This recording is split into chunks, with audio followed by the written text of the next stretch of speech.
pressure looks good. Following up. Roger, roll, Atlantic.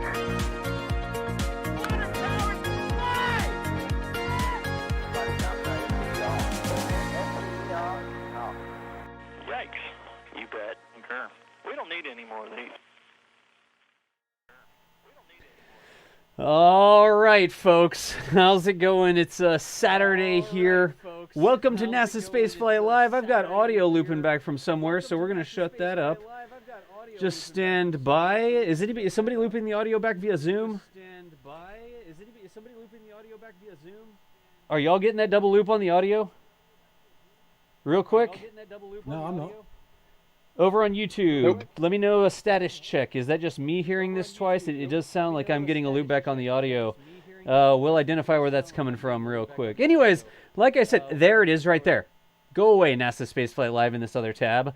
All right, so, like I said, welcome to NASA Spaceflight Live. It's Saturday. This is episode 7 of NASA Spaceflight Live, our weekly news show where we go over all sorts of news that's happening this week or happened this week or happening next week. I'm your host. I'm John Galloway. If you watch me on the Twitch stream, you may know me as DOS, the dude who does the Kerbal Space Academy, but I do a lot of live stream stuff, and I'm over here helping NASA Spaceflight out with all of their live streaming needs. So, NASA Spaceflight Live this week is going to have a couple subject matter experts on with me. We'll introduce those in just a second. We're going to be talking about Starship static fires happening down at Boca Chica, or happened down at Boca Chica all this week. We've got Virgin Galactic going P2P.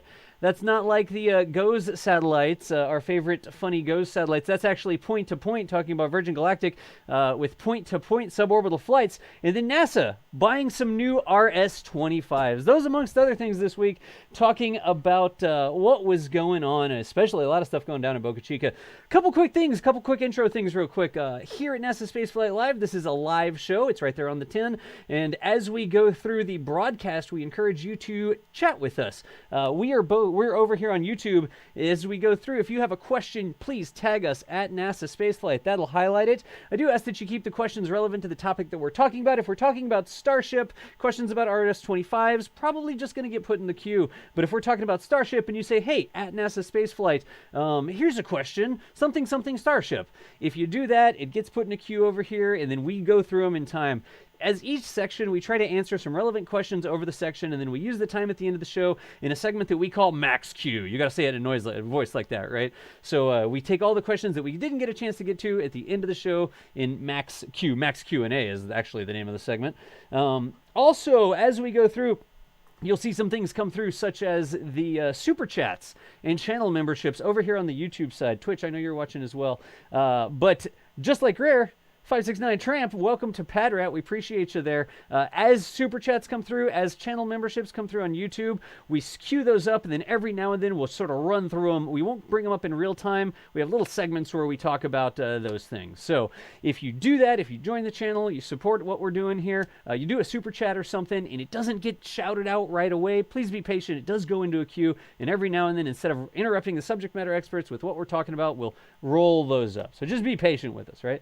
Other things are our other guests today. So let's pop did I miss anything? Oh, you know what I missed? I was actually quite upset because on my telephone, I did not get notifications whenever the NASA Spaceflight channel would go live. And I'm like, what gives? How am I supposed to know they're live? Never mind that when the NASA Spaceflight channel goes live, it's usually me hitting the button, but whatever. I was trying to figure out how to make my phone go bingly bingly boop. If you get the reference, please, some love in chat. And figured out that on YouTube, you actually have to click the little bell thingy down there and set it to all. If you set it to tailored notifications or whatever the default is, it may not actually notify you when you go live. But if you set it to all every time we go live, whether it's from Boca Chica, down at the Cape, we're at Wallops, there's a plane landing somewhere, it's NASA Spaceflight Live, whatever we're doing, you should get the little pop-up notifications, etc. Just make sure you set it to the right thing on the notifications. I guess that's why all the YouTubers say ring that bell, right? So without further ado, let's hop over and meet our special experts, our special subject matter experts here today. With me today, I have Jack Beyer. Jack, how's it going? Great. Happy to be here. Jack is a photographer, videographer, editor. I don't even know all the different hats that you wear at NASA. Right now, you're not wearing a hat at all. It's a metaphor. I'm a professional hat wearer. There Let's you just go with go. that. You are failing at your job right now. I got a couple if you need to borrow some. Jack, Okay. thank you so much for joining us. And then also with me at NASASpaceflight Actual over here, Chris Bergin. Chris, how's it going over there in the UK this evening? How are we all doing? We're hanging out. We love all your icons that are behind you. It's like you're sitting in your own mission I've control. got a busy desktop. You seriously need the spinny chair there so that you can spin in every direction to see those monitors. Don't try to spin now; it'll wrap you up with a headphone cable. So, anyways, y'all, today Jack here is going to be talking about some topics. Chris B also talking about some topics. I'm just the guy who does the stream stuff and talks a lot. These are the guys that actually know what's going on and correct me quite often. So that is those are our guests for today. Also on the back end, we've got Michael Baylor. Michael Baylor doing all the screen graphics down at the bottom, the lower thirds and stuff like that. Also does Next Spaceflight. Also sets up a bunch of organizational stuff, like we create links and stuff. Just tons of stuff that Michael does to make these streams possible. So, Michael Baylor, I don't know if you want to say hello out loud, but we appreciate everything you do. He doesn't. Nope. Anyways, he wasn't queued up to actually He's an say elusive anything loud. creature. Yeah, he's very yeah. elusive. He's elusive. We should put a live stream camera outside of his house and then watch it 24/7. So let's get going with the topics today. Where did my topic sheet go? There it is. So we're going to kick off today with a lot of stuff that's been going down at Boca Chica. Starship SN4. Tons of stuff has been happening, and this is going to be around like a panel sort of thing. Both Jack and Chris are going to be talking about Starship SN4. So I am ready when y'all are to take it away. Yeah, well, SM4, she survived so far further than any other Starship, and she's really doing quite well as far as the testing goes with the static fires. But it's all started off. This picture here, which you can see right now, is just, I think that says it all about the flare stack. That was one of the first testing nights where we saw the flare stack really go wild, which was off nominal, but nothing seriously bad happened, thankfully. But that's a brilliant view from Mary's live view, which was really a fantastic viewpoint to see just the colors and the way it was lit up at night. But that was the first night of testing. This was really a series of tests where we're doing several static fires. We're looking to get through to a cryolab, but the first of all, we have to get through this Raptor static fire. And of course, that's a series of tests in advance where they go through the spin prime test, they go through pre-burner tests. I think we've got some video coming up next. Yep. Fastest flare stack. But that really is a fantastic view. It's everything lit up. That's Oh, where it really a is. shiny stainless steel vehicle comes in really handy. So there you go. That's spin prime right there. Yeah. Yeah, the stainless steel can be tricky during the daytime trying to get a photo of it without a hotspot from the light Yeah. on. But at night, it gets so beautiful. So this is the spin prime test, as you were saying. A little venting come from the top there. And then you look for the aft, you can just see all the, it's not exactly exhaust, it's really condensed air. It's just coming out and hitting the atmosphere. Yeah. But that's just basically just to get the Raptor really bled full of basically to be ahead of the static fire test itself, where it ignites it. They've got to make sure all the piping and everything's sealed, everything's not going to leak. Because if they fire up that Raptor and there's a leak, then you're going to have a bit of a bang situation go on. But yeah, we're going through these tests now, and I'm just eagerly awaiting we get to the static fire clip, because that was really quite spectacular, especially the way it just lit up the whole area. That one was the pre-burner right there. You want the static We fire. got a pre-burner first. You see, Yeah, that's there's the thing. static fire right there. You got to go through all these spin prime tests, the pre-burner, and then the big event itself. Let's just see. Look at that. There we go. And a rather excited Chris Gebhardt on the live stream, I remember. He just like at launches, he just gets rather excited, but I think we all were, so I don't blame him. But yeah, that's just literally just a few seconds of firing at the Raptor, but there really is. Can you imagine for a second? I'm going to quickly digress, but for a second, we're going to have 31 of those engines God. on there. Those firing up on a static fire test. That'll wake up Texas. Never mind Boca Chica region. But it's Yeah, just I'm brilliant. super excited for 3, let alone 31. So it'll be very interesting to see as they progress to multi-engine tests what It's that the looks same like. diameter as well. It's in the same diameter of that what it's seen there. It's just incredible to assume they're going to fit 31 engines in there. And It's how got to be those the case that Raptor, as we've seen it so far, has a lot of instrumentation and whatnot on it, so Yeah. that the actual production Raptor is going to be, smaller and more able to be packed in a small space like that. Still be Because you're right, fantastic. it's Yeah. a small area. It is exactly, yeah. You can't really picture it. Just the amount of engines. They've got slow-mos. I think this is someone called Jack Bayer did this editing, didn't he? Who's in No, charge don't of this point it video? out. Yeah. I'm only lucky enough to get to edit these videos daily because Mary tell you what, provides us though, with this amazing footage. It's great to highlight just the power of it. That's the difference between just seeing it live, which is it's fascinating as it is, but then to highlight these things with slow motion is just brilliant because you can just see the Starship in the background there under all the smoke and all the colouring of this. Can you imagine just being there like Mary is? It just must be an amazing view. I can, and I hope that you're able to get out there. Yeah, it's on my bucket. Really, sometime in the near future. It does look like out of a sci-fi movie. These tanks are huge. They look like little glasses just stuck there on the side. But they're massive propellant tanks. It just gives you an idea of scale. But yeah, I would love to pick somebody's brain who works with these sorts of things. Maybe in the natural gas industry or in the oil refining industry, and just I'm sure somebody could look at that and say, oh, that's quite a large amount, or that's not a large amount, or I wouldn't arrange it like that. I'm fascinated to hear some industry perspective on the arrangement that they have there, because it looks quite complex and it's definitely interesting. And we've stared at it for enough hours that I have plenty of questions. And I love how a Starhopper's just stuck in the middle there. You can just see her in the middle of the tanks, just observing. Yep. Hopefully not too sad. Hopefully it's excitedly observing. Yeah. We all got a little affinity towards Starhopper now. She's the only one who's actually flown so far. Let's remember that. We've gone through all these starships. She's the only one that's I actually did see somebody in chat did say that SN1 flew without a Raptor last night. No, well, technically the bulkhead did, yeah. Yeah, that's cheating. Yeah, there we go. Sorry, I was Starhopper's right in there in the shot. That's Starhopper. Right in the middle, there you go. Yeah. Had to reboot the drawing tablet. The good thing about Starhopper is she's got all the TV cameras on her now, so she can film the test flights from her vantage point, which would be fantastic to see. Yep. Yeah, you wonder why all of us rocket photographers loved Starhopper so much. It's because turns out Starhopper is also a rocket photographer. Yeah, indeed, yeah. And there's the second one. That's important as well because that was from the header tank this time. So they've changed the way they actually powered the Raptor from Starship itself, which is another great test. So that's a pass as well. That's 2 passes we've got from a static fire perspective. And we think and thanks to Nomad for catching that one. That was he did really well. He's always out there with his camera somewhere. That's another key test out of the bag. This is progression. We keep talking about these starships, the way they're moving on, the way they're being built, the way they look, the way they're acting. They're all making progression. As long as they keep making progress, we'll lose some more starships, probably maybe through the flight test itself. It doesn't matter too much if you consider the progress they're making on each iteration of starships. And now the Raptor comes out on this video, which is what a video. Yeah, it's a great spot by Mary because she was looking out for it all day. She was by the side of the road all day waiting for this to happen.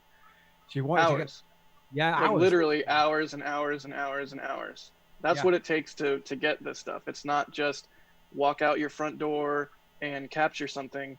This is methodical, just relentless perseverance in pursuit of.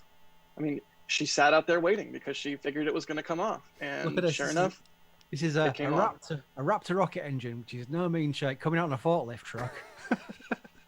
I love the 18 on it too. Didn't SpaceX just turn 18? It's kind of poetic. United Rentals, they get advertising in every of our videos. Not sponsored by United Rentals. I tell you what, they must have so much equipment there.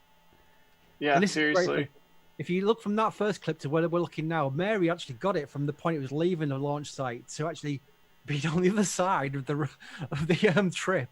She somehow did fun fact. A lot of people don't know this about Mary, but she's able to teleport, and that's how she was able to bring us that view, both from leaving the launch site and arriving at the factory.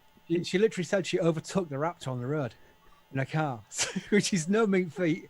If you can say you're going faster than a Raptor. But yeah, that's SN18. The engine, which is performing very well. You got to remember, these engines were initially having quite a few problems during the first iterations at McGregor. Some were blowing up, some were going wrong, some were losing parts. So they've got to this stage now where these engines are working on the test stand at McGregor, then transported out, which again is a risk for engines. We transport them, transported out to Boca Chica, and it's fired up twice. So this one's doing really well. This is only engine 18. These engines can take quite a few changes, a few revisions to get them right. It's a fantastic. These are brilliant photos from Mary again. You can really pick out all the bits and pieces. It's crazy to me that they're just wheeling this thing around, attached with some ratchet straps to a pallet on a forklift. On a forklift. You can see in some of the photos, you can see that the it looks like some of the plumbing just has like a sort of a orange cellophane looking material over the plumbing outlets. It's just like they just patched it up a little bit, threw some tape on there, put it on the forklift, and drove it up the street. That's not like a aerospace industry clean room type, situation there. It couldn't be further from that. Yeah, and what I like about SpaceX is they work like all commercial companies. They've got proprietary item, whatever. They could have put a bag over the top of that Raptor easily. Didn't bother. And Elon's been tweeting out pictures of close-ups of Raptors, so we know it's all right to photograph them, but they're fine with it. I think that's just great for everyone, like as a rocket fan, can just get a quick look. They're not going to see the inner workings of it. They're going to just get a good view of the Raptor. And it's just fantastic to be able to look at these engines that close. Yeah, it's a real treat. Yeah, these is SN6, part of the barrel section for SN6 day. You can see how fast they're progressing on. That's the thing, you see. Now, if we do lose SN4, it's not too bad, as I've said. I mean, it's not great. You don't want to lose a rocket at any point, but they've got SN5 and a VAB waiting to roll out, practically sat by the side of the road at one point, waiting for its turn. They've got SN6 will then go into VAB and be stacked itself while SN5 is rolling out. So this is the speed they're building these starships. It's just incredible. Can I point out? Correct me if I'm... Go ahead. Yeah, can I point out something in this photo real quick? Mm-hmm. Go for it. There's a person in it. Yeah, you can give a scale. Look at the scale there. Yeah. There's a person there, and then the Raptor engine is all the way down to there, and then the main guts of the Raptor. I just saw that person in there. I had to point it out. Sorry. No, you do right. No, It's hard to get the scale of it, and these people do help. I love little details like that. I mean, you can glance at some of these rocket photos and say, wow, and be awed, but if you really take the time to blow the photo up, poke around for some details, you can see some stuff that's kind of eye-popping. It's really neat. So yeah, there's Raptor again on the forklift. Gotta love it. It's just, I mean, you think about it. If this was NASA, I mean, I love NASA, so don't get me wrong. If this was NASA, they'd have paid out for some like £5 million vehicle to specially transport these engines, which contracted out on some like sole source contract to Boeing or whatever. Saying, can I'd we be very curious. Engine changer. I'd be very curious to know what the fixture that they attach an RS-25 to at Aerojet Rocketdyne costs. There's just the fixture that they attach the RS-25 to move it around the factory or transport it to wherever it is assembled on the rocket. I bet that fixture alone is eye-watering. Oh yeah, it will be. We get on to RS-25s later, so we know there's quite a lot of money rolling about in those engines as it is already. Yeah, so. Quick RS-25 tease right there for you. Yeah, that'll be fun. That'll be a popular subject for everyone who likes costs. Yeah, I think that's as far as we go with Starship. As far as the next test will be, and this is quite important, it'll be a cryoproofing test. Now, they tried last night. I think they got as far as putting some NH2 in it. But didn't get it down to the cryogenic temperatures. We didn't see the massive frosting we're so accustomed to, which we've got a diagram to actually show how we can guess if they're filling what particular tanks on the Starship. So we can tell by the Oh, this is great. Yeah. It's by Raphael. He does some fantastic work with the diagrams and with transposing the pictures into schematics of where we are. But this gives us a good clue of when the difference we see on the webcast, on the live streams from the frosting. We can tell what tanks they're filling with what. Of course, you got two instances where you've got the NH2, which is the liquid nitrogen, and then you've got the proper flight testing of the methyl ox with the liquid methane and the liquid oxygen. And that really does show differences in how we can see the appearance of Starship on the pad during testing. And the next test will be a cryogenic test, which will then pressurize it as far as they probably go. There is a potential it could pop. We use the word pop. I don't like using it explode because it's not really exploding. It could fail, but they will get enough data from it if it does to get some tolerances and get some really good learning process for SN5, which is just around the corner, of course. So if it does go wrong, it's not dramatically bad. If it goes well, that's going to be very interesting, because that means that SN4 will be next ready for its hop, 150-meter hop with the Raptor reinstalled next week. So that'll be interesting to see. Of course, the hop itself, we're going to wait for the FAA to prove it.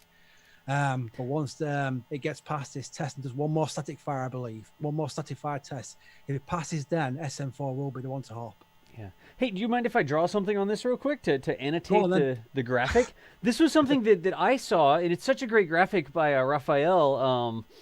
I wanted to show this. So we always see down here, right? In the second photo, you see sort of the condensation, the white vapors that are sort of going off the bottom. And it's like, well, you know, why are there white vapors going off the bottom? Why is the side not frosty, but there's white vapors going off the bottom? And this down here explains that perfectly, right? Yeah. The bottom of that tank is open up to the Boca Chica air. You got a Raptor down there, right? But the bottom has that humid sea air at it. And it has cryo down there, right? That's going to be on the bottom is the liquid oxygen, right? Yeah. Yeah, so it's got liquid oxygen that's touching steel, and the steel is touching the atmosphere down at Boca Chica. And so the reason you get this, it's got that skirt around it, right? The skirt actually goes down some distance like this, but you have up in you have up in there, you have exposed stainless steel that's being chilled to really cold temperatures by the liquid oxygen that's in there, and that's why you get this outgassing. It's not even outgassing really. You get this vapor condensation on the bottom of the thing at that phase of flight, and then once you get over to the next phase where it starts to go up the sides of the tank like that, that's when you start to see frost on this. So this is such a great explanation. I love Raphael did such a good job with this, because this explains when they start to fill that tank up, we should first, I mean, clearly this is number one because there's nothing in it. We should first start to see vapors coming out of the bottom, and then we should start to see frost going up the sides. Frost going up the sides probably should not be you shouldn't expect it unless you're seeing vapor coming out of the bottom like that. Does that make sense? It does. Yeah, that makes perfect sense. Yeah, it's such a great thing, and I'm going to link this up in chat so that everybody can toss Raphael a follow over here as well. Yeah, you definitely got to follow him. He does some fantastic work. Absolutely, I'm going to put that in chat. It's a really great diagram, and then he also does the Starship build progress update diagrams, and I think some of the recent ones have been that sort of a 3D view. And it's just so excellent for visualizing the vehicle and the parts that we've seen photos of. You know, if you're feeling slightly overwhelmed at times with the pace of things and how everything's coming together and what piece goes where, it's an invaluable resource. So thanks again to him for doing that. Yep. All right. Then the next thing we had on the list here was that drive-by video. Like, look. All right. Boca Chica is like a couple miles from Mexico. And normally, like, drive-by videos where I'm from, that's not really a good connotation. But in this case, this was an excellent video that we got from Mary. I've learned to call it drive past now. Drive past, yeah. Yeah. Drive-by means something different down there in South I've played enough Texas. GTA to not call it drive-by. So. Right off the bat, we have a relevant question in chat from Human. I'm sorry, I'm not going to try and pronounce your name. Any thoughts on the new launch stand they are building? Simultaneous tests of 2 Starships. So we're about to drive past what it appears to be a second launch stand that they are currently in the process of building. First of all, we can see the remains of SN3 there. They used part of SN3's aft skirt on SN4. So F's in the chat for SN3. Yeah, don't, because it'll go crazy. And that's actually on the super heavy pad, would you believe? That is for the super heavy. There you can see the sign for it there. So that pad will be eventually for the super heavy. Can you imagine how tall that'll look? That's going to be insane. It's going to be crazy. And I love seeing those signs too, because a lot of them, you know, sometimes it'll be a sign on a chain link fence that's just surrounding what appears to be a field from your perspective outside of the fence, but it'll say something very seemingly aspirational on it, like super heavy launch pad or something, and it's like, okay, I believe you, but there's just a field here right now. And then we go on to actual Starship pad now, so you can see how close they are to each other. Yeah, and here's the second stand that they're building right there, and it's very close to the first stand. So it's curious, you know, what they're going to do with that. Maybe it's an upgraded. Can you imagine setup? if they build so many Starships in a row, they're going to have 2 on the launch pad at the same time? Wouldn't surprise me. I love that it says Ultra Boom on all these United Rentals cherry picker things. That's just teasing, isn't it? Ultra Boom fits. Look at that. We have a question. So SN5 is already stacked? Pretty much, yeah. It's in the VAB now. I think I've got one more section to put on it. I'm not too sure. I've lost. See, I watch these all the time. I watch Mary's clips all the time, but you can lose track. It's that fast. The process they're moving. But SN5 is pretty much ready. Pretty much. Yeah. I think we're just deciding if we're going to put a nurse cut on it now. Yeah. You want me to hop to the SN5 stacking video? Yeah, you can. Well, yes, you can, because the rest of it's just production area. So yeah. Yeah, it's literally the whole drive-by. There's Starship landing pad. I didn't time-lapse this because I thought it's just great to imagine yourself driving down this highway. Oh, yeah.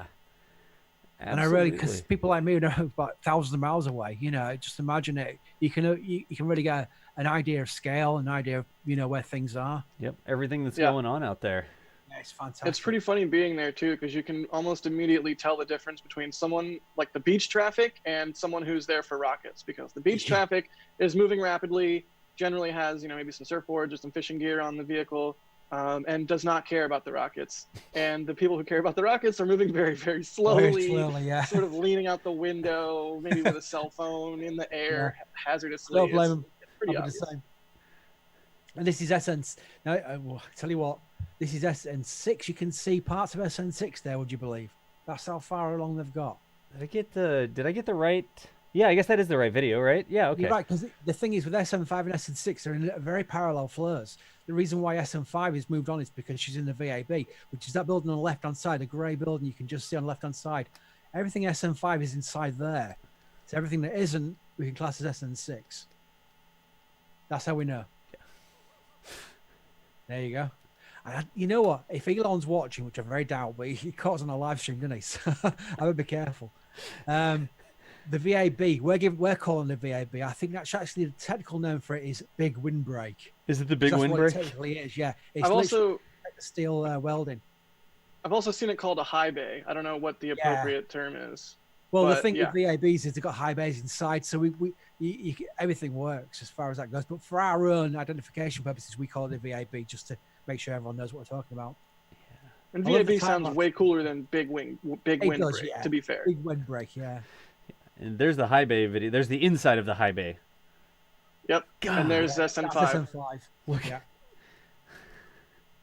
Which is crazy to think about. So there's two essentially fully completed starships on site with a third nearing to be stacked, which, wow, the pace is, the pedal is to the metal. For scale, again, I circled a worker up there on the top of the stack. Oh gosh, that's crazy. It's an extremely large vehicle. Someone in chat saying SN6 is old news, give me SN7 hype. You know what? I bet you any money the SN7 bulkheads are even prepared right now inside one of those tents on the left-hand side of this view right now. They're what's called Yeah. That's not a bet I would go against, absolutely. Yeah. Because Elon did say the hardest part to build is the bulkheads, the dome bulkheads. So they build them in advance to make sure they get them right. And then steel rings, we've seen steel rings moving around left, right, and center. And I think we must have got past SN6 by now with the rings moving. So that is definitely SN6 in the view there.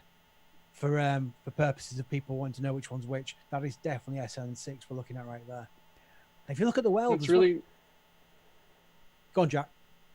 I was just thinking it's really interesting considering if they're doing bulkheads for 7, maybe 8. Yeah. Whatever number they're up to, it's interesting to think they could be very close to, if not already, producing parts for the first Starship to fly orbitally. Orbital, yeah. I was thinking orbital Starship as well, because providing these, even a 20-kilometer test flight is going to be crazy with the belly flop landing. Coming back on its side and then just flipping it last second to land. That is going to freak so many people out. Just seeing it coming down sideways. We got to come up with another term for that maneuver. I mean, the Falcon 9 has the hover slam. I'm not sure what you call the Starship, like insanity flip, but insanity flip seems like a good enough name for me. Can't wait for that. So we got some questions that were coming in. Y'all want to do a couple? Let's go back this way. It's represent. Hi, I'm talking now, so I'll put my camera on. Starts off with Hunter Gaming. When will Starship perform the 150-meter hop? So where are we at now? What SN is going to do the 150-meter hop? When do we think that that's going to happen, based on what we know? Right, there's two ways to look at this. SN4 will be doing the hop if she survives these tests.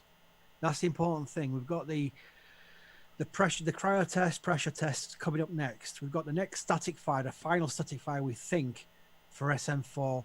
She survives that, then it's launch. That'll be 150-meter hop. Now, that needs FAA approval, so it's a timeline to do with approval. If SN4 doesn't survive these tests, SN5 gets to do the hop. SN5 will have to do the static fire test. SN5 will have to do the cryo test. SN5 will have to wait for FAA approval. Right. So to give it a date, it's impossible. Really is at the stage. It's quite impossible. It's all going to come down to the approval from the FAA. Yeah.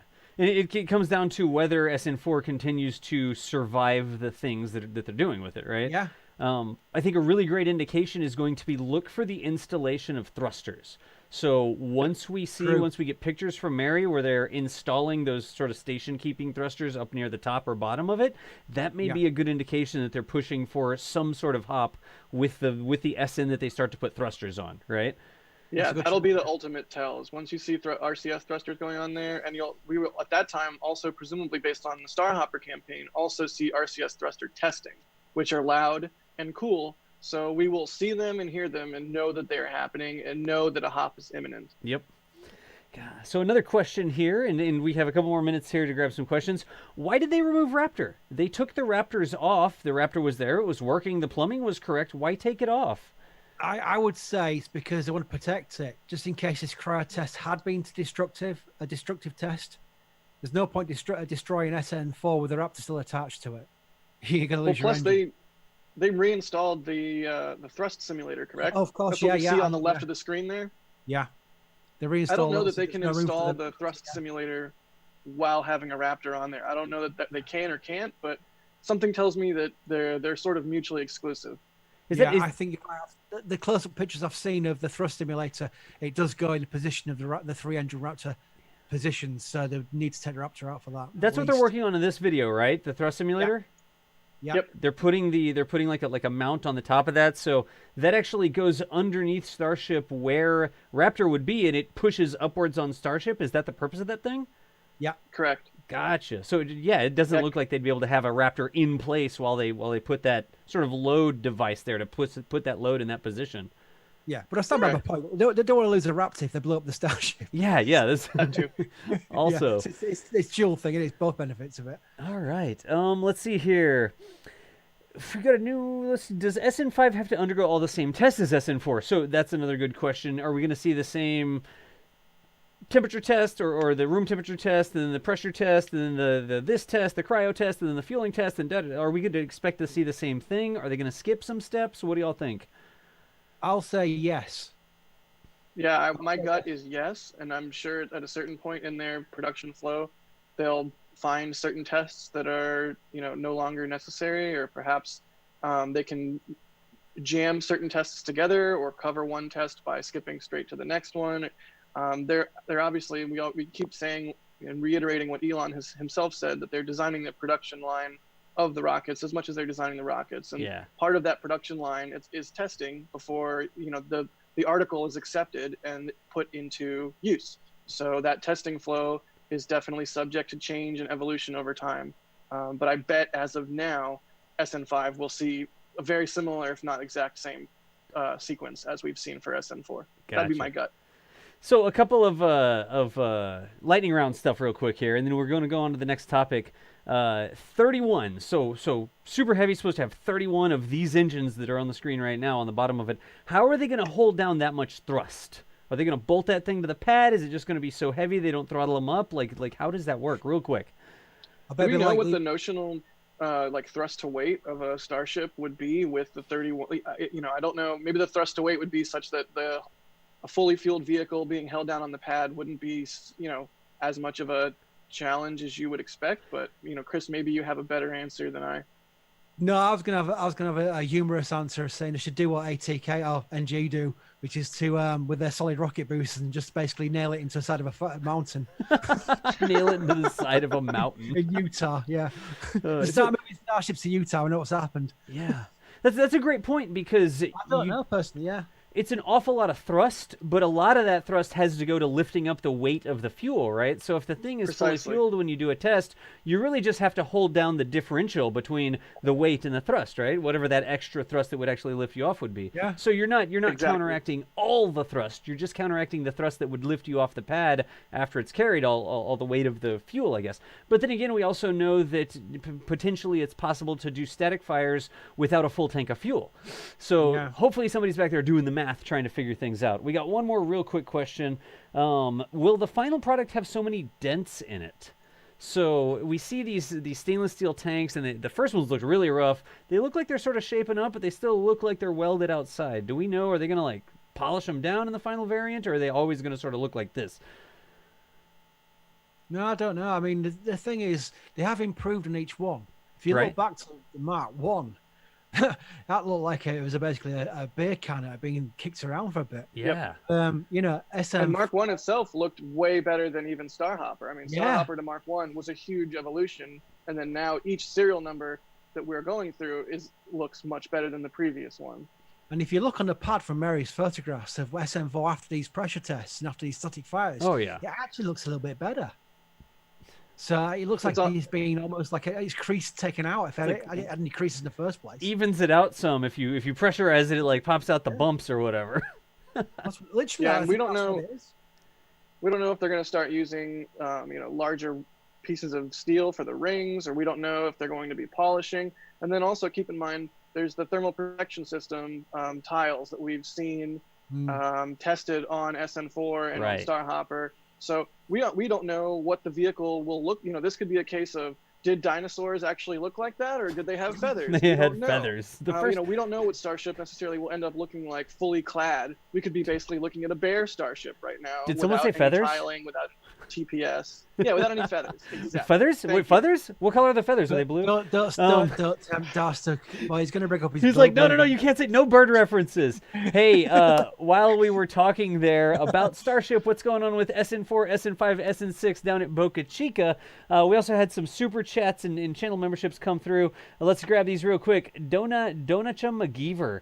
New member, welcome to Padrat. Tramp Padrat is in there as well. DDView, Capcom level. Thank you, DDView. We got DYU89 with $5 super chat on the great job NSF message there. Then we got Serguzi, new member. Welcome to Padrat. So again, we're able to do this stuff. We get money to ship equipment down to Boca Chica, whether they're I have batteries all over my desk. Whether they're batteries or cameras or solos or data or whatever it is, all the things that allow us to bring you these sorts of things, including NASA Spaceflight Live, because of your support. So not to go all too much PBS or anything on you, but we appreciate your support.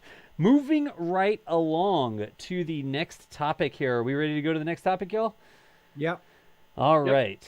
So our next topic is going to be Virgin Galactic point-to-point. And Chris B., this one's you, isn't it? Yeah. This is great. When this first came out as a press release on my email, I thought, right, I'm writing this up right now, because this is one of my favorite things. It really is.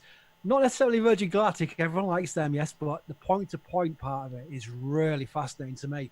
Now, what this is first of all, the actual story itself is point-to-point is something that Virgin Galactic are looking at. They've been looking at for about at least a year, where they want to use their, not necessarily Starship 2, but a vehicle of that type to do literally little short jumps into space from one destination point to another. And that would be infinitely faster than using an airliner, which makes sense because it's going to go up to space, come back down again. It's going to be literally like within a few hours.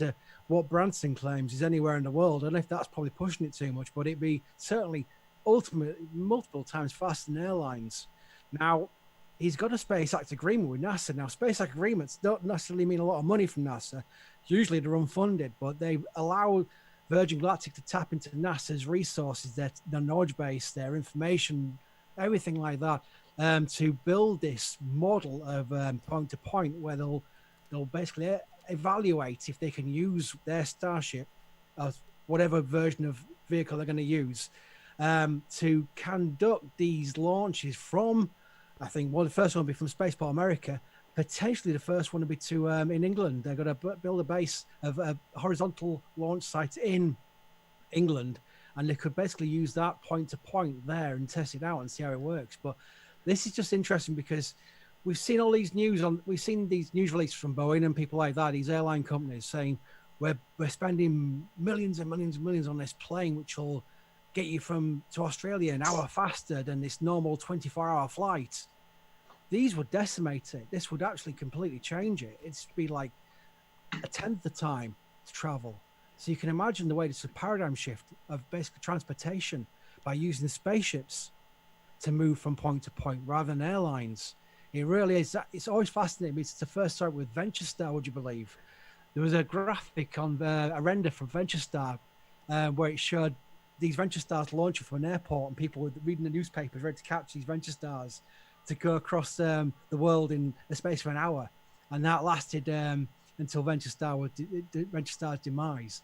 And it just went quiet for a while. It went quiet for ages until Virgin Galactic here were testing their Spaceship 2, which is VSS Unity, and seeing how it all, it can really come to fruition if this happens with this spacecraft. So this is the thing that I'm pausing when I'm talking is I don't think it'll be this vehicle. The way the press release was worded was it'd be a different type of vehicle, a concept vehicle. They're going to probably base around this carrier plane drop, air launch scenario, but we don't know what the actual vehicle, the spacecraft, will look like. Because if you imagine it, this vehicle is basically for a suborbital hop where it goes up into space for a few minutes of weightlessness, comes straight back down again to its original destination point. So I don't think it'll be this vehicle itself they'll be using. It'd be something else. But I can see them using like you said, a modified vehicle, but definitely not this one. Maybe they would launch a small test on this one and not do the whole straight to England thing and land at a different airport than the one they took off of. But it's very curious what vehicle they would be using for point to point. And the idea of going straight from New Mexico to England is just mind blowing. And like you said, there's so many companies trying to do, and have been for decades, trying to do air travel just a little bit faster, air travel plus a couple 100 miles an hour. And that's not really transformative in the same way that point to point using space could be. So I think that's why you and I and a lot of us are excited about that potential development. It brings us back to the old space plane thing, which I think we're all missing from Shuttle, which technically wasn't a space plane as such. But you can imagine the concept, just bringing up in chat, Skylon, which is fantastic. I remember watching UK people watching right now on Tomorrow's World from the 80s, and it used to show a concept called British Aerospace's Hotel. It was called HOTOL, and that's become Skylon. And that was just this beautiful, huge space plane that could take off on land from a runway. And that would basically, be a concept that could have employed on both space deployment for payloads and for these passenger flights across the world. And of course, Skylon's still in development, and Hotel never really took off as it was. So just seeing some progress, even if it's just a SpaceX agreement, it's just something else where they're moving it along. It's not died off as a concept on paper. It's moving along as a concept which could become operational. So this is why when I saw it come as an SAA for NASA, I thought this is serious. This could be really interesting. Yeah. So if you're curious, we all know what an airplane looks like, taking off and landing. We know what airports look like. So this is what Virgin Galactic vehicle, space plane specifically, looks like as it's coming in for a landing. So I don't know if you're able to easily, DOS, go back to a couple of the previous photos. There was like a drop. Yeah, absolutely. And so just what would it look like? So that is a takeoff. That's a drop. And yeah, so the vehicle would take off with the mothership and the space plane mated. The mothership drops the space plane fires its engine, and then space plane ascends into orbit, comes back and lands. I'm trying to keep up with the right order here. Yeah, sorry, I'm just jamming through. Cool. You're doing a great job. All these were taken out at Mojave, out in the Mojave Desert here, about 90 minutes from LA. Virgin Galactic, like Chris said, has since moved their operations to New Mexico. So they'll be operating out of Spaceport America in New Mexico. That's where they have a gorgeous facility, and they've been anticipating that move for quite a while. And having been out there, actually to Spaceport America, I tried to go out and get some photos of that facility too a little while back on my way home from Boca Chica, but the weather out there is not to be trifled with, and an insane flash flood rolled up. So I'm kind of curious to see how their testing in New Mexico proceeds and what their weather tolerances are like, because we all know airliners can fly in instrument-only conditions. So that would definitely be one of the hurdles to point. You know, inclement weather at the launch or landing site. Are they able to deal with that? Are they able to, you know, maybe reroute or maybe just compensate for those sorts of things in the way that airliners can? And I think the thing is, when it does become operational, we'll have to move away from Spaceport America itself, because it's middle of nowhere, isn't it? It's just like this small town called Truth and Consequences, just outside, and that's about it, really, isn't it? So the transport time to get to the spaceport itself would take up too much time to be economically viable for a faster trip from point to point. Chris, the interesting thing there is that it's not in Truth or Consequences. It's like 45 minutes to an hour away from Truth or Consequences, which is already out in the middle of nowhere. So that really is, you need it from some kind of commercial hub, don't they? Some population hub. Yep. It makes sense from a testing standpoint, though, and if you're building a giant, you know, space ride, amusement park ride type thing, essentially, you would probably want it in the middle of nowhere. Yeah. And I just continue, Jack. I continue to keep showing tweets. Jack is super modest here, y'all. But all of the photos that we've been showing on the screen here, these are all photos that Jack took. I'm literally Jack a follow. Yeah.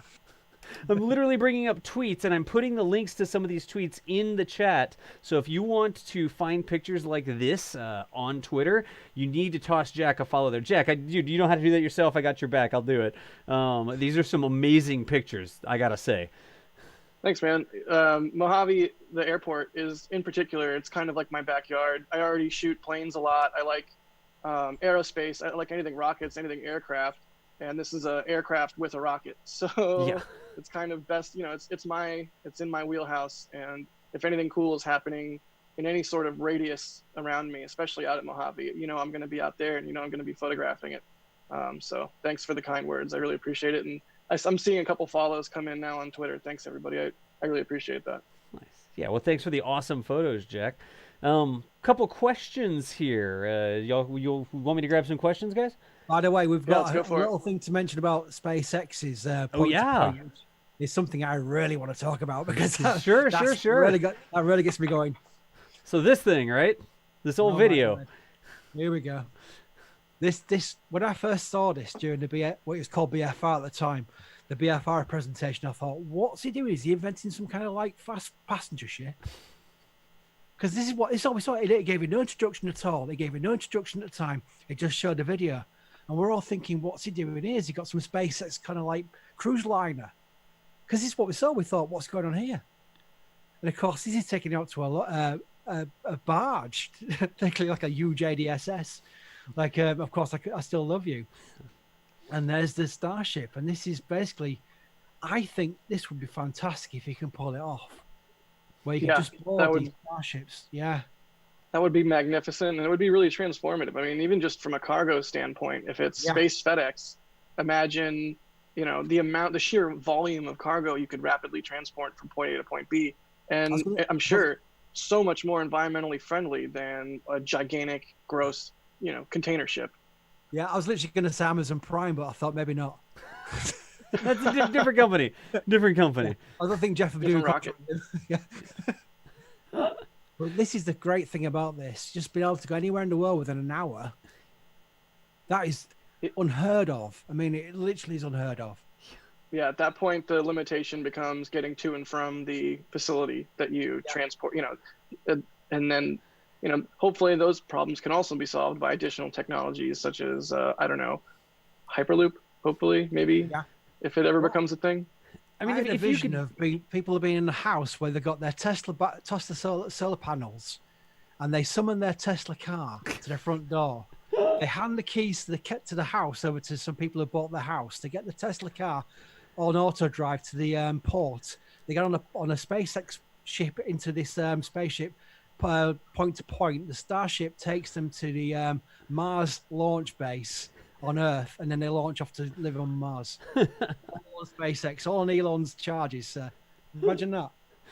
Sign me up. It's interesting, right? Because the difference between, we start off with Virgin Galactic, the difference between that sort of idea and Starship is that one of those can sort of glide and the other one doesn't, right? Yeah. What do y'all think? I'll toss that question here real quick. Which one would you be more apt to ride? The one that can glide or the one that has to land on the engines? You know, that's a really tough question because the gliding isn't the only aspect of the Virgin Galactic vehicle. It's also the hybrid rocket motor. And some people have very strong feelings about the efficacy of using that hybrid rocket motor on a crewed vehicle. So that alone might make me question riding the Virgin Galactic vehicle. But it seems like they've got those issues worked out. So that's not really a big thing. I like gliding. I think gliding is nice, and having any sort of control authority in the atmosphere is nice. What do you think, Chris? I would like to go on Starship because I want to be landing on a belly flop. you like the insanity. I love the way Starship lands. You like the insanity flip. Okay. Chris signs up for the insanity flip. Let's remember that, everybody. Also a fan of roller coasters and those big slingshots they strap you into and then shoot you up into the air, boing, sort of mode. We have time for orbital as well. One really quick question here. Do we know, and this is back to Virgin Galactic, do we know, would the plane go above the Kármán line for P2P? This was from Human. Do we know, did they say anything like that? Would we expect them to actually hop into space on this sort of trajectory, or would it just would it fly really high and fast, but not actually jump into technically space? It seems like you would need to jump into space to accomplish what they're wanting to do, but I don't know. Chris, what do you think? No, I agree. I think it has to go into space, especially Starship will be going into space because that's the way its profile is. So the Virgin one would be interesting to see because their domain is so orbital. So they'll have to DAS again. Yeah, so they'll have to. Is it the case, DAS, that like you're Mr. Kerbal, so I know you'll know. Is it for point to point? Is it more like you go straight up and let the Earth rotate under you rather than go to the other place really fast? So we could do that on a Kerbal help desk over on my Twitch channel. The trick is if you try to go straight up, you already have the rotation of the Earth, so you're not holding still, right? It's not like you jump and the Earth rotates underneath you because you're already rotating. So when you jump, you've got a little bit of lateral velocity already. That's why we launch to the east, because we get to add in that lateral velocity due to the rotation of the planet. So I don't think, I mean, certainly maybe you could jump high enough that the Earth would rotate back around under you, but you would come down really quickly if you're coming straight down to the atmosphere. So I'd imagine this is more of an angled trajectory where they're sort of porpoising out of the atmosphere, like a dolphin or something like that, right? As opposed to just up and then the Earth spins underneath and then back down again. Got it. Yeah, so that is a good question there. Are we ready for the next segment here? Yep. All right. I haven't even had to hold up my time sign. Like it's like we have to move on, and I have a sign to hold up if we have to move on. Sometimes my camera's not on. I've got an hourglass. You have an hourglass. Nice. All these methodologies that our homegrown production crew here is coming up with. Sometimes I don't have my camera on, and that's why I'm doing other things over here, and one of them may be holding up signs. So the next thing, let's see. Did I miss anything in the meantime there? Super Chats, we got Seguzi, so we already got that one. We answered a couple questions there, and didn't miss anything there. So let's go on to the next topic. This is going to be the weekly launch recap. So Jack, tell us what happened this past week in launches. Oh boy. This is a kind of a big one. China launched their first flight of the Long March 5B heavy lift Keralox rocket. It was carrying their next generation crew capsule on its first test flight. And I'm going to try and pronounce the name Xinyide Xiren Fishwan Xian Shuan, which literally means, I think, next generation crew capsule. Nice. They also tested a secondary payload. It was a cargo capsule with an inflatable heat shield. That suffered an anomaly on re-entry, but the crew capsule did just fine, re-entered fine, landed, and there you can see the classic shot of it under parachutes there. And then there it is landed on the ground and being recovered. So congratulations to our friends in China for taking another step in their space program. Is that a dragon? It looks, look, we're all on the same page. It does. But that looks so much like a Dragon capsule, doesn't it? Yep. Yeah, to be clear. Yeah. All right. Sorry about that. And then there's the last slide. Cool shot. So then, I guess what's launching next week, or this week, I should say. Sure. We got the. I mean, did we want to move into that already, or do we have any questions on? No, absolutely. Let's just move forward. What's launching this week? All right, we've got the Quasar 1A rocket launching the Xingyan 2 0102 payloads from the Jiquan Satellite Launch Center in the Gobi Desert. Always love launch centers in the desert. Come on. So Xingyan 1 and 2 are low Earth orbit constellation satellites. The first two in a constellation, and I believe it's to bring internet to like an Internet of Things, connected devices type situation. So yeah, that's one of the launches coming up. And then as you can see on the graphic there, we've got OTV-6, aka USS F7. I didn't want to miss an S there, sorry. And that is, very excitingly, the sixth launch of the super cool. This is the space plane episode, Chris. They picked the right hosts for this one. They did, didn't they? And by they I mean us. Yeah, so OTV-6 is the sixth flight of the X-37B space plane, and we love space planes. It's flying on an Atlas 501. It is the, I believe, seventh launch of the 501 configuration, and it's going to be the first X-37B to use a service module. And we all know what service modules are because we all know and love Apollo and various other spacecraft that use them. Service module is just a little additional cargo and utility compartment that I believe will be attached to the aft of the vehicle. And I don't believe we've seen any images of that, but we know it's been in the press release that's going to be on this mission for the first time. So that'll allow them to carry some additional experiments into orbit. And if we have time, I can run through some of the publicly disclosed experiments for the mission, or we can move on. It's up to you guys, really. Well, help me out with this real quick. You said the service module. This part here, this is not the service module.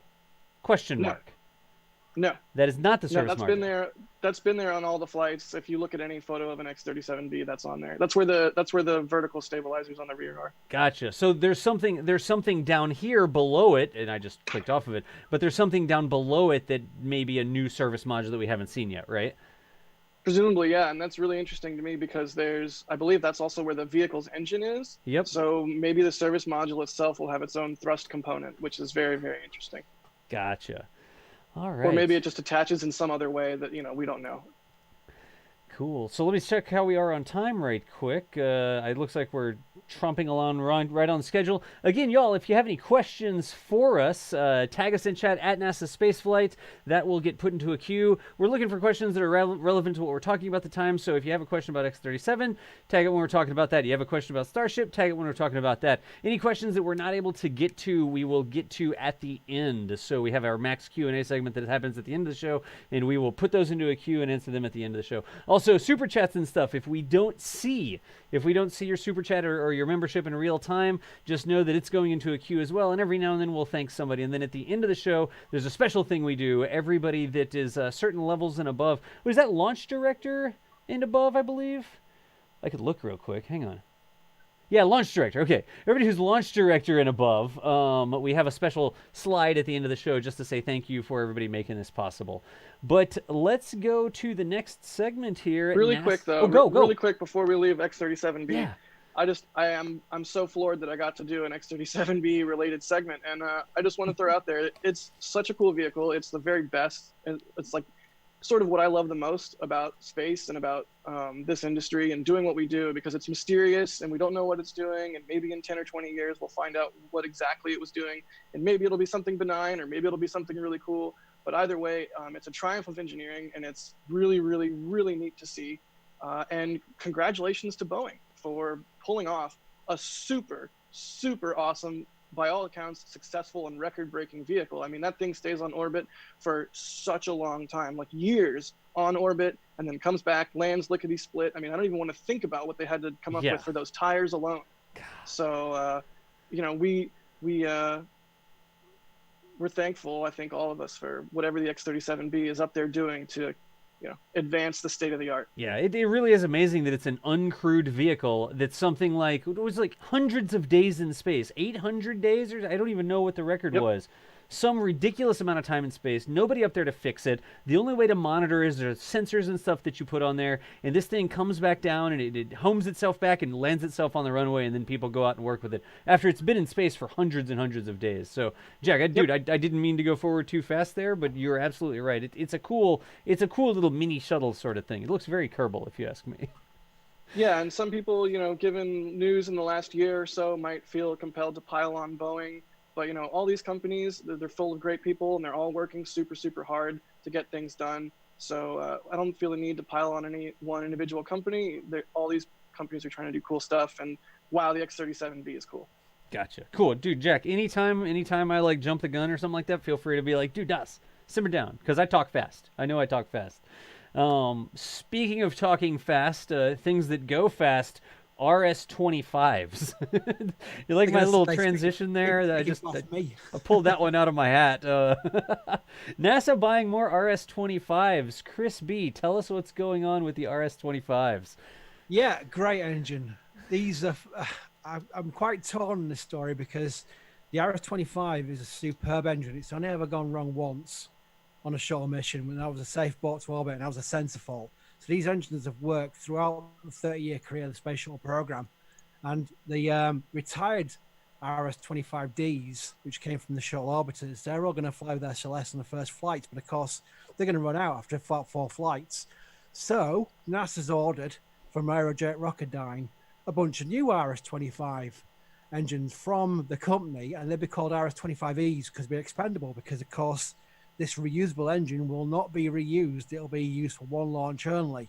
And that's where a lot of the antagonism comes in, because it is a reusable rocket engine. And it's unfortunately going to use once, but the RS-25E will be designed to be single use. And obviously that'll be cheaper, but of course cheaper in NASA contract terms means there'll be about $100 million each at least. And they're going to build 4 a year. It takes a year to build an RS-25E engine, according to Aerojet Rocketdyne, so you're going to have to start now. And the engines have ordered for a contract in a total of $3.5 billion. That's billion dollars. Will support SLS through to 2029. So you can work out the problem there is they're a fantastic engine. You can understand why they've kept with that engine. You can understand why it'll be a reliable engine, but the costs involved are incredible. And they're going to have to restart production lines to build these engines. Production lines they could have mothballed during the shuttle extension process, but unfortunately, political power, shall we say, said you have to shut down all the SLS, all the SSME, they were called, Space Shuttle Main Engine production lines to ensure the shuttle could not be extended. And now it's going to cost them several $billion to restart this production. So that's where it's all gone wrong. It's been politics all throughout. And in the middle of all this politics are these fantastic engines. And they really are. I've spoken to people who work on BE4 and people who work on Raptor, and they all mention RS-25 as a fantastic engine. And it really is. And this is going back to 1970s design. And it's been modified since Block 2, but it is fundamentally the same engine that started with the Space Shuttle program back in the early 80s. And it's performed so well. It's upsetting, really, because it's part of SLS. SLS is not very popular in the space community for obvious reasons.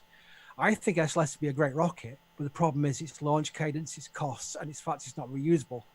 They could have brought the boosts back on the parachutes, but that was deleted during the Ares 1 program because of the mass problems. So things that they could have put back on with SLS have not done, and that's led to the criticism. And it all plays back to the cost when you start seeing this contract award for engines of $3.5 billion. So yeah. If only they could have done something ULA-like and had the smart engine reuse, have the entire bottom of the SLS drop off, and they catch the RS-25 pack and just take it home. How great would that be? it would have been great because they had the design schematics for the RS-25D. They could have built, they could pumped out some more of those engines. In fact, they've actually built a new RS-25D from spare parts, I should say. I don't want to say scrap parts. That's not fair at all. At the Stanley Space Center, it was literally a project for them to do it, and they built it for about $10 million. So you can see from the parts they had, the machinery they had, the production lines they had, they could have built God knows how many RS-25Ds to supply SLS through to the 2030s. But of course, it all changed with the RS-25E, and they had to redo everything from scratch and reinvent the wheel and actually bring down the capability of the engine to make it an expendable engine because of the lack of reuse. Whereas, as you say, smart reuse would have been able to keep the existing RS-25D and reuse that engine. What hurts to me too is that there is the, forgive me if I'm incorrect, the much cheaper and currently used on the Delta IV family of vehicles, RS-68, and there was, I mean, why not RS-68? Because there's too much trouble man-rating that engine versus the man-rated RS-25? Partly, it's politics again. The RS-68 was originally the engine for Ares 5, and Ares 5 is literally what SLS is now. They had a variant of the RS-68 that they were going to man-rate that they then canceled, correct? Yeah, they've changed it back to the SSME. So the last time we saw the Ares 5 before Constellation project was cancelled, it'd been re-baselined to use the RS-25Ds. So that's where the RS-68 was looked at in the Ares V, but Ares V wasn't man-rated. Remember, Ares 5 was a cargo launcher. It was used for Altair to launch the lunar module, and Ares 1 was a crew launcher. So that's, again, it's the whole problem with NASA's long-term project. It keeps getting changed. They need to stick to a fundamental path and not keep changing the path, because these changes cost so much money and so many delays, and that's where we're having the problems now. But luckily, you know, they seem to be about a year away from launching SLS, the first SLS, a year and a half, maybe at the most. Depends on the green run. I saw a reason why I paused there. I saw a question in chat about the green run. We don't know when that's going to be. It was going to be this summer, but of course, with the whole problem with the shutdowns, it's been delayed until everyone get back into the work phase. So I think they're on a phase 4 or something for shutdown, which means they can only do work from home and some essential work. They need to be brought back down to a level where they bring all the workforce back in and get back onto the test stand, the B2 test stand, before they can get green run. So we don't know when the green run is right now. Just really quick, I want to just, I've been saying man rate. I apologize. I should be saying crew rate. That's my bad. Yeah. It's written down as man rated, but we all say crew rated now because we've all, you know, moved on from the 1920s. Yep, my bad. Trying to be better. I'm just rolling these videos over here. I mean, you know. These videos are going to say that they're called QVIS videos. They're super slow 8mm, 8mm and 16mm films they had inside the actual launch pad and inside certain parts of the pad. And some of the cameras were destroyed during this filming of these close-ups and slow motions. And we've got loads of QVIS videos in L2 where you can just watch for hours and hours and hours, 15 to 20 to 30 viewpoints of these launches. And just look at the boosters there. Just amazing viewpoint. This video, if you're not familiar with, it's a really good, it's probably my favorite video on YouTube. It's called like The Shuttle Best of the Best, and it's the two guys that set up all these cameras, just very calmly and methodically going through each camera, what it's looking at, what its purpose was, what its focal length was, what its frame rate was. I mean, nitty gritty detail. It's like a 45-minute long video, and I'm sure it could put some people to sleep, but I'm like sitting there with a bowl of popcorn, and then what?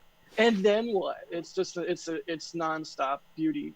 So it's really great that we have this sort of footage, and it's tantalizing because imagine 4 of those now with those brilliant blue shock diamonds coming out on the bottom of SLS. I mean, that's going to look amazing. You know, you can have whatever feelings you want about the budgetary process and the management of that vehicle, but it's going to look amazing. I mean, I can't say it enough times. It's going to look amazing. But it is. And we're going to get a preview on the green run with the 4 engines firing up on the core stage 1. So we'll get a rough idea. But can you imagine the launch of SLS, the Artemis 1 launch, with the 2 solid rocket boosters as well? Because people who go to launches nowadays, they're used to these Falcon 9s launching, and they're really powerful, but nothing really compares to the solid rocket boosters of a shuttle, which cracks the air.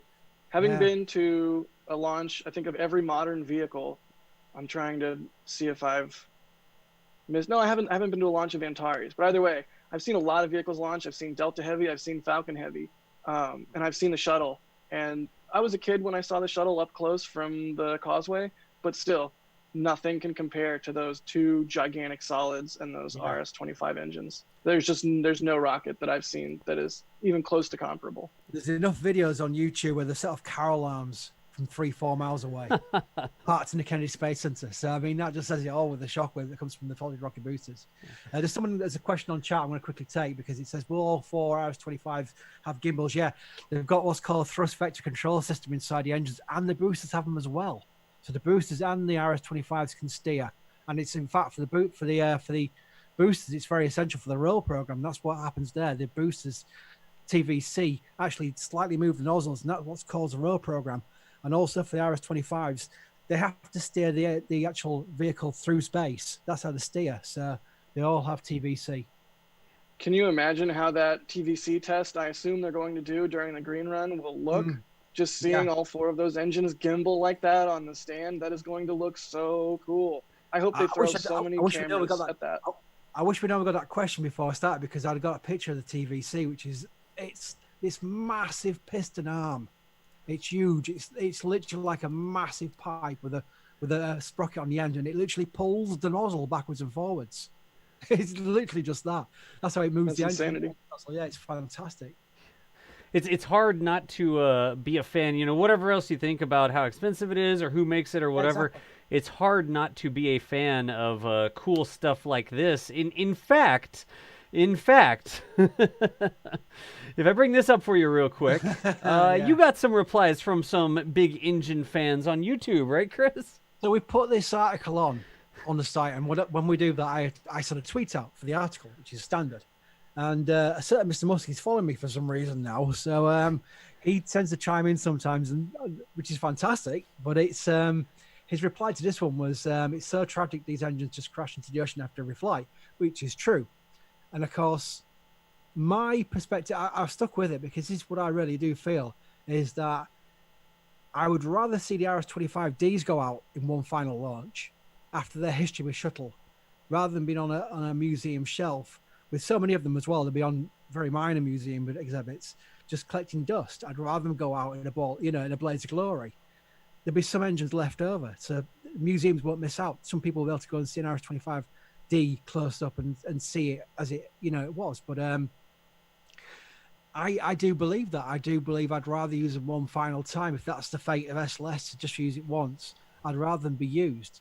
The question he's got is about reusability, and he's got a great point about that, and he's the man who can talk about it. So he's right, and everyone's right technically that it's a good thing to let them go out in one final launch. But he's right; it's tragic they will end up crashing into the ocean after they've launched. Just got to look at it sort of like a Viking funeral, right? Yeah. I really do believe that. I do believe if it was the engine's choice, if they were sentient, they would want to go out in one final launch.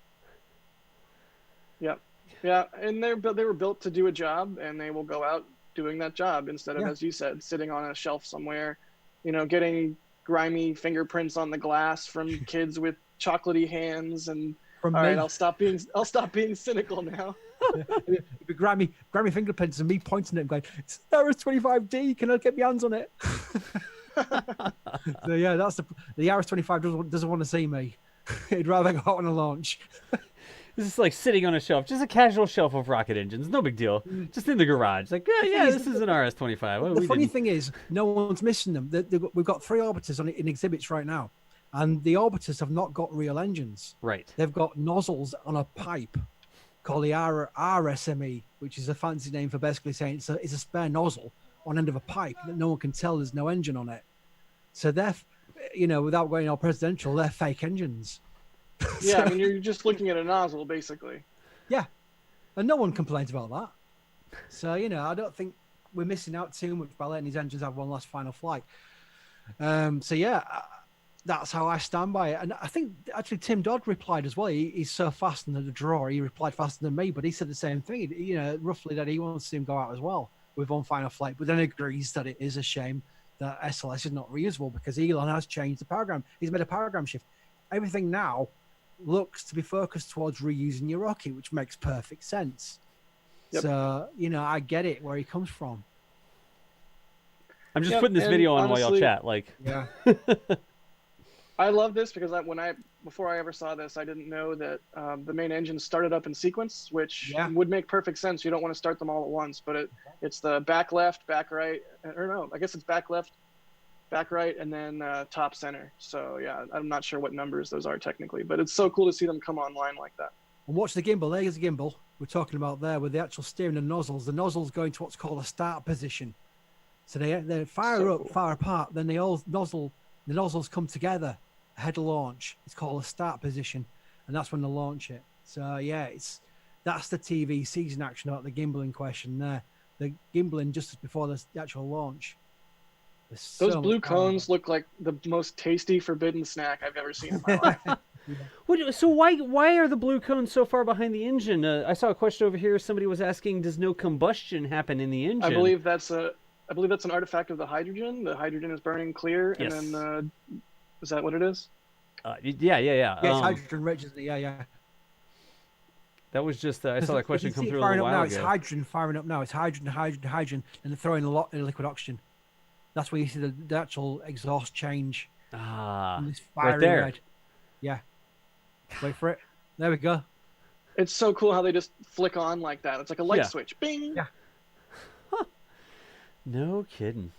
Well, we could sit here and just check out these engines and talk about it all day. I mean, again, the most important thing is that it's pretty cool technology. I mean, they're fantastic engines, you know. I quickly feel sorry for people who have not seen shuttles. You know, they've only got into it from SpaceX, which is great. You know, welcome on board, and the more the merrier. But I really recommend looking back at some shuttle launch videos because they were just fantastic.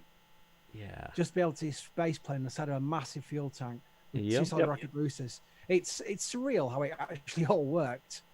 You know, I'm famously a shuttle hater somewhat, but I also love it. I hate a lot of things about it, and I love a lot of things about it. And it's one way or another, it's an absolutely magnificent vehicle and a magnificent triumph of engineering.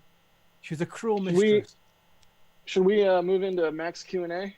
Yeah, we can move over that way. We have a couple questions that were in there. I figured we could sit there and watch Shuttle all day, but let's. I mean, we can still watch Shuttle while we do Q&A, can't we? We'll leave these videos up right in the background with Shuttle. That's a good idea. Yeah. So we'll move forward into Max Q&A. It's the end of the show. We take up any time we have remaining with just answering random questions. So now we open up the floor for any sort of space-related question you have. Could be about the RS-25s. Could be about Starship.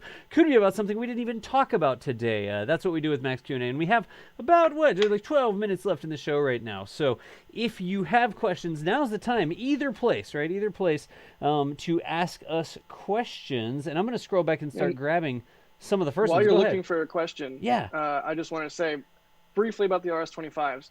Even if you're not super excited about them on SLS, that blue cone should get you very excited for whatever we're going to see from Starship and Vulcan, because that Methalox engine, whatever flame comes out of the bottom of that is going to surely look similar and surely look awesome. So if you're wondering what that'll look like, you know, what a 3-engine Starship will look like, maybe take some closer looks at those 3 shuttle main engines as they're igniting, because holy cow, it's going to look awesome. Nice. Yep. So speaking of Starship, first question over here was about what is up with the nose cones. So apparently the nose cones are up because they're pointed up. But down at Boca Chica, how many nose cones are there? Is SN4 going to get a nose cone? Is SN5 going to? Do we know? What are we guessing at with nose cones? Well, there's at least 3, isn't there? There's Mark 1 nose cone, which is not going to fly. Right. That's the Lord ornament now. There's 2 new nose cones near the VAB. Now, we don't know if SN5 will get a nose cone. We know SN4 is not going to get one. We don't know if SN5 will get one because we don't know what SN5's fate is right now because of SN4's testing. Right. It'd be interesting to see if they can't stack the nose cone in the VAB because it's not tall enough. Right. That's the funny thing about that. So SN5 will roll out of the VAB without a nose cone, period, because it won't fit. So The question is when they get to the launch site, if they'll roll a nose cone along the road as well, and then put the crane on it, and then stack it on the launch site. SN6 has to have a nose cone, I would have thought, because that's the whole purpose of it. It'll get flaps, it'll get the RCS. It'll basically be flying for real rather than 150-meter hops. So I think we're looking at SN5, SN6 nose cones right now as they stand, potentially allocated. Just the way that they're behaving with the nose cones, I mean, this is just my gut speculating here, but the way they're behaving with them leads me to believe that they're time intensive and they're kind of a pain, and maybe there's a lot going on in there that they have to install and have to get worked out. And so they're not just going to throw away one of those nose cones in the same way they can throw away a barrel section of a Starship like SN4 or SN5, because whatever's going on inside there that we don't see is, either more expensive or more complex or more time consuming or all of the above. Gotcha. See, in this shot here, we can see Mark 1 on the right-hand side. That was basically the one we saw on display when Elon did his speech at Boca Chica. Yep. That was one that stacked on the old Mark 1. So, and then we got the one next to it left-hand side, which is a new one. So you can see the difference. They've made some progress with the nose cones already. Yeah. The build quality looks a lot different, It's just like everything they're doing there. Everything progresses the further along they get along with the actual iterations of the Starships. So, it fits the build. All right, so more stuff. Let's see here. I'm scrolling all over because I wanted to go get that video to bring up while we were talking about nose cones. Here's one. Okay, this is from Nibblenot. Nibblenot says, do you think we'll see SN10 test fires or launches by the end of the year? Do you think we'll see SN10 by the end of the year? It's beginning of May right now. I'd say that's plausible. I mean, it depends on what rate they could always, I assume, slow things down or maybe even speed things up depending on what their development cycle needs. Chris? Well, I think that the ace in the pack is Florida, because it's all been very quiet about Florida recently because of the Coca shutdown, the factory there shut down, but they've got Roberts Road building up. And I think because they're going to have to launch the moon missions from KSC, at least we're told that's what's the believed plan, they're going to have to ramp up production at Florida. So we might ironically see SN10 being built in Florida and launched from 39A's new ramp. So, that's the way it might work. Boca Chica might get through these Starships quite well, but we might see it even progress even faster when Florida comes online. Gotcha. And you just reminded me, too, there's the Los Angeles facility that might be coming back online here, or is. I'm not sure what the current status with that is, but, that could be 3 different facilities all churning out Starship parts rapid fire, which that would be magnificent to see for sure. Yeah. Brilliant, yeah. So along the same things, we're talking about SN10 and that sort of stuff. In the drive-by video, do we know where the command center is? Like, how close is SpaceX to the launch pad? Do they have like That'd an be office Gateway, building? I think. It'd be Gateway? Yeah. So if you rewind a little bit, I believe it's a little bit About midway through, I think. Keep going. It's before you get to the high bay. All right, let's see. There you go. You just passed it. So there's Mid-Valley Paving. There we are. Yep. So right here. So this gray building that you see here, this is the Gateway. This is where they do their employee fairs. This is where Austin Barnard and I had the privilege to meet Elon. This is where they have their control facilities, as far as I'm aware. I don't know to what extent. Wait, the Stargate or is it another building? No, Stargate. Yeah. Okay. Yeah. That's as far as I know. I don't know if they do any control or testing from McGregor or from Hawthorne. I bet they do some from McGregor as well, yeah. For the engines. But they do have facilities there in that building. I believe it used to be a University of Texas or a different university's building, and SpaceX sort of has taken it over. Gotcha. Along the same lines, and there's a lot of Starship stuff here because there's always so many questions for Starship stuff. This one is about the road that runs by. So we've sort of seen how close the road that goes to the beach is to those actual launch pads, and they were wondering, are any of these tests going to damage the highway? So nominally, 1 Raptor, maybe you do a hop with 3 Raptors. I mean, one day if they're launching 31 Raptors on the top of or on the bottom of a Super Heavy, I wonder if that will cause an effect around the area. Like, is it going to blow out the road? Is it going to blow away a sand dune? What do y'all think about that? Well, I think they're building some kind of flame trench near Hopper, so I think they're planning to find some way to get the exhaust to release away from the from ripping up the topsoil, I should say, and the roads. But I think just relayed the roads as well. So we saw the tarmac machine rolling down Boca Chica's highway. Right. So they've improved the facilities quite a lot. But I do remember they're building the flame trench, the early signs of a flame trench. So I think they've got some plans to protect the area from a launch. Gotcha. Yeah, and you never know. I mean, a fully fueled Starship super heavy stack, if that somehow had a catastrophic detonation, I mean, you're going to have a giant crater on your hands. Oh, yeah. Your problems are going to be way larger than the road. But Right. No matter tarmac's going to deal with that. yeah, it's a whole different ball of wax. They could damage the road any number of ways, I'm sure, but they've also already improved the road, and surely they have some sort of agreement with Cameron County that should they cause any issues with the road, they'll repair it or work with Cameron County to repair it, or we don't know what the details of that agreement are, but surely there's one there. Yeah, gotcha. So another question here, and again, Max Q&A, I'm trying to get through as many of the questions that we didn't have time for in the other segments. This one is about Virgin Galactic. It's from DDView. It's NASA spaceflight. How will the sonic booms happen over there? How will the sonic boom over the U.S. problem be handled? That's how it's phrased. So you have something that's doing reentries. You have this point-to-point transportation that's, I mean, more than hypersonic, it's suborbital, right? So when those things are coming back down, we've seen Falcon 9s come back down to land. We hear the sonic booms. Shuttle had sonic booms when it was coming in for landing. Even the X-37 has smaller sonic booms, right? Just trying to tie in all the things we've talked about here today. Nice. If we're doing point-to-point flights, will there be sonic booms happening constantly every time the Shanghai flight comes in? What do y'all think? Well, see, I actually do have a good answer for that. I think that is part of the reason why having the facility, the spaceport in somewhere like New Mexico in the middle of nowhere is beneficial. Even though it takes time to travel to and from there, right? You can launch anytime you want. I mean, presumably they already have some agreement with New Mexico and the local and state governments there to conduct their current regime of flights and those accompanying booms. So if you launch out of New Mexico, for example, and you have the ability to sonic boom as you launch out of New Mexico, if that's even an issue, then you're good there. And then England, where Chris said there would be potentially putting in another facility to land at, is famously an island. So I imagine you could re-enter and have your booms occur hopefully over an unpopulated area, over the water, away from populations, and then glide as much as possible, as far as possible, into populated the landing site. Ah. Yeah. The England horizontal landing sites are on the southwest coast and the north of Scotland. They'll be coming over water before they get anywhere close to land, so there'll be no population. So there you go. Gotcha. That was always so. This was a thing when we watched this video years ago. This is like almost 3 years ago at this point.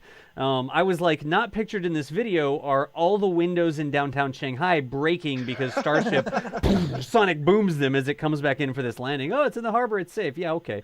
They figured out low boom, Das. They figured it out finally. So I thought that was a good question on sonic booms and stuff like that. Let me see if we've got one more. I think we do have one more in here. There was another one about oh geez, I don't know if y'all want to. This is sort of current events. All right, Tom Cruise in space. Do y'all think that's going to happen? Do y'all think that's a marketing ploy? Go ahead. Whatever you think. I do have an opinion about this, and it's not a groan, and maybe it should be a groan. Okay, first, I don't like Tom Cruise as an actor. That's just me personally. If you like him as an actor, that's fine.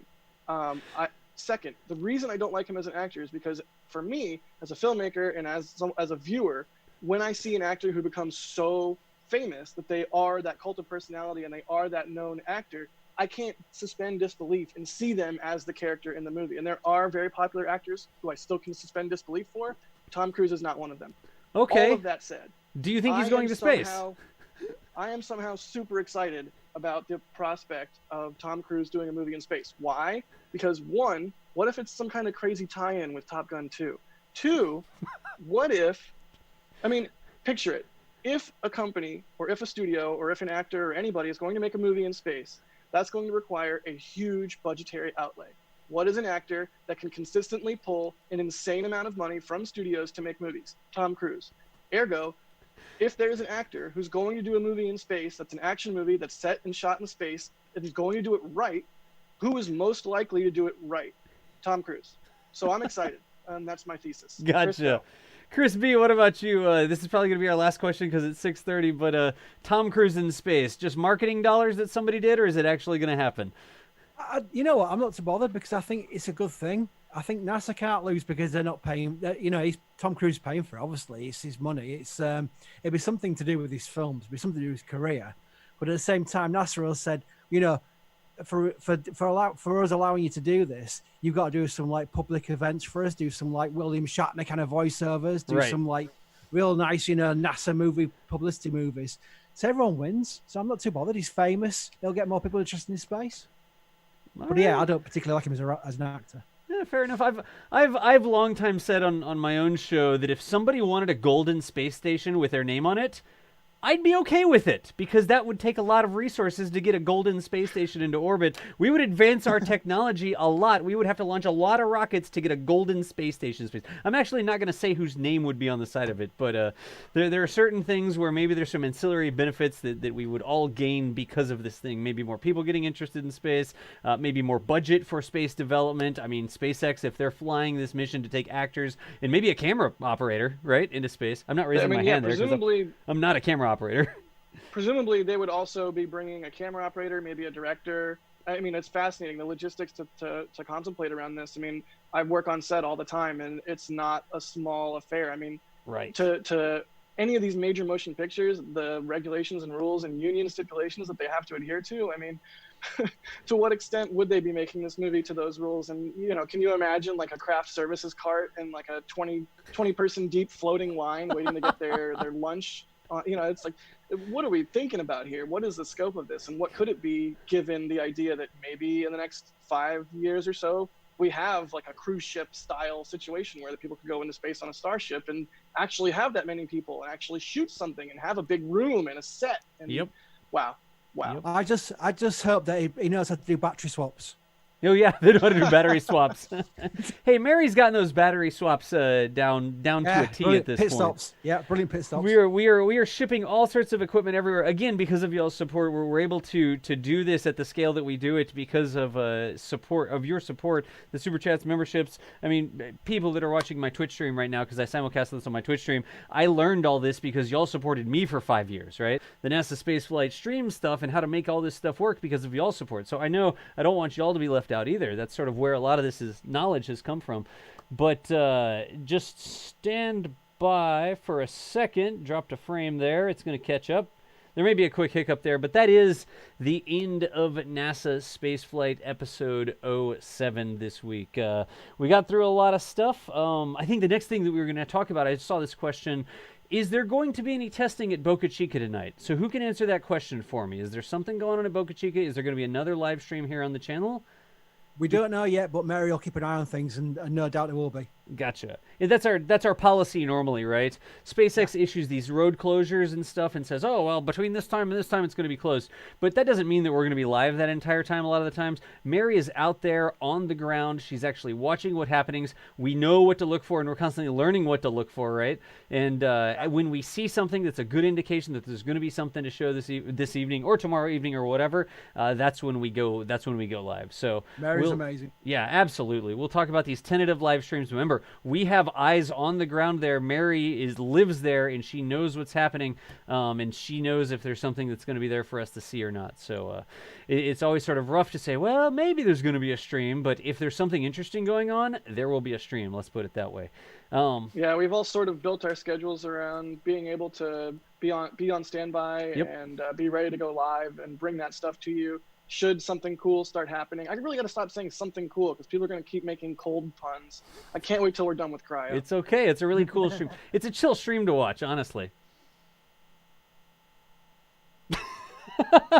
That's the time. That's the indication that we should turn off the end of it. The camera here. Again, y'all, thank you so much for joining us this week. One last time, let's thank our launch director supporters. Thank you, everybody. Yeah, special thanks to Levi Shin, Jared Yod, Gerard Hammond, Dan Strait, Kevin O'Grady, Olin Riffle, Dave Wolf, Benny Gibby, E Square, and Adam Chance. Again, if you are a member of the YouTube channel at Launch Director above. You get your name at the end of the show here because that's how we're able to keep all these things going. But and more cool stuff where you don't know until you actually join. Exactly. So again, don't forget to like and subscribe or ring the bell or whatever. I mean, I learned about the bell thing because I had to go through and specifically say notifications all in order to get the notifications when these streams go live. So we do appreciate you hanging out with us, and we will see y'all well, from Boca Chica probably before the next NASA Spaceflight Live, but we'll see you here on the channel.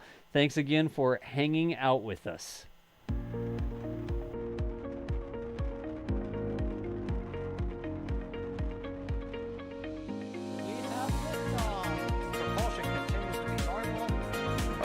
Chamber pressure looks good.